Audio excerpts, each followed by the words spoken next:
Hello. Hello, everyone, and welcome back to Psychology Eats. So, what's eating you? Hello, everyone. If this is your first time visiting my channel, welcome. I hope this video finds you in great mental health. So, I am a reaction channel and I do reactions in the mukbang sector and beyond. And this is definitely beyond. And so I wanted to talk a little bit about um, Diddy and Cassie's court case, but more importantly, I want to talk about Cassie. So there are many channels talking about and reading the transcript from her lawsuit in which she described the abuse that she endured over a 10-year period when she dated um, P. Diddy. And people are gagging, like they're gagging. We see one image of him, this lovable guy, laughing and dancing, and this great father and stepfather, and we know he's a womanizer, but none of the women have ever said that he was abusive. Now, I've never heard anybody describe him in that way publicly. And so when Cassie made her allegations against him, I believed her. I believed what she was saying, because we need to do that. If someone, until proven otherwise, of course, when you have an allegation against someone, they have the right to prove that you're lying or it didn't happen that way or your perception is off, whatever. So if I just say, as a clinician, and I work with many victims of trauma, sexual abuse, physical abuse, R word. It's so funny. They won't even let us say the R word on social media as if it doesn't exist. And that just reinforces to people who do the R word that this isn't even real. You can't even say the word on social media. But anyway, so in her deposition or her statement for the civil lawsuit, she said that there was an incident of a R word in her house after she had left the situation, and she said that he would give her, drugs and make her, force her into sexual situations with male prostitutes, whatever, male prostitutes.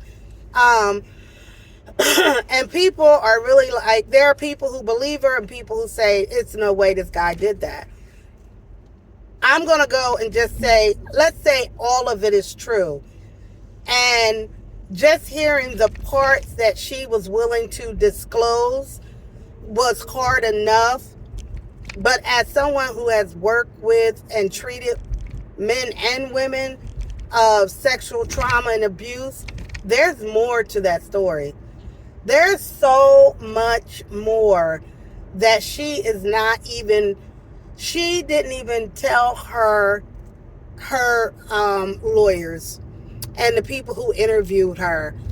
People and women who are victims of such horrible circumstances, it takes them, and maybe, it's been 10 years, that, well, I don't know how long it's been since she's been away from him, but it's been a fight, quite a few years. And even though it's quite a few years have transpired, and she has still, I guarantee you, she has still not verbalized every and all the details surrounding that abuse. What happens is when things are so traumatic and terrifying that our brains have a way of protecting us. And so we repress some of those memories.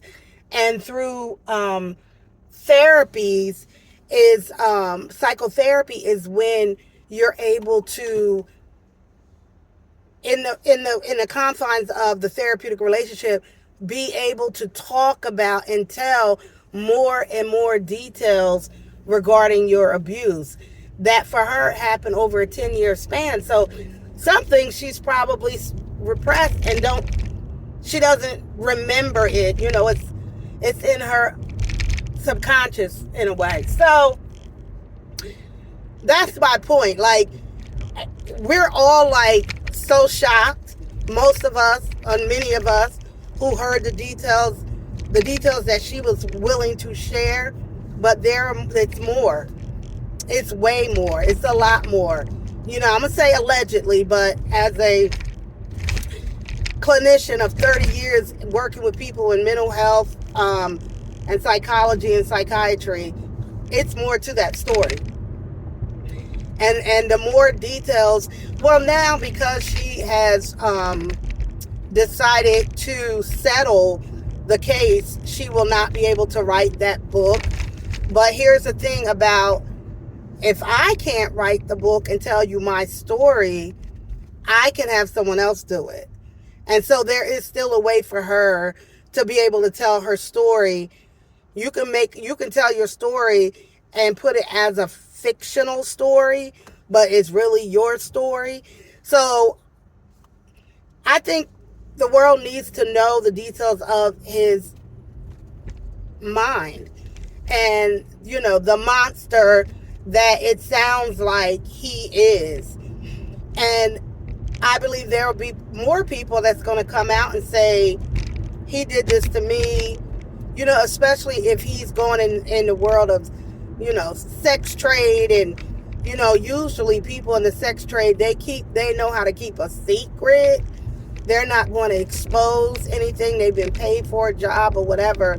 But even with that, if they find that they've been disrespected, you know what I mean? Like, disrespected. Even though I said, I would do this service, but you treated me like an animal and like a piece of shit.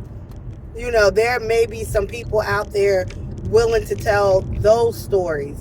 So, I don't know. I don't know what's in the mind of P. Diddy. Maybe I'll do another video thinking about more about his childhood and whatever, the circumstances that we know that he came from. But as far as Cassie is concerned, there is more details that she may not even be willing to even speak on, because they are so devastating to just her soul, just devastating. And could send her over the top, like could send her into not wanting to be here anymore. And so for people who have experienced that level of trauma, it does take them years to be able to process all of the memories that came with being in those situations. And so with that being said, I bid you all farewell.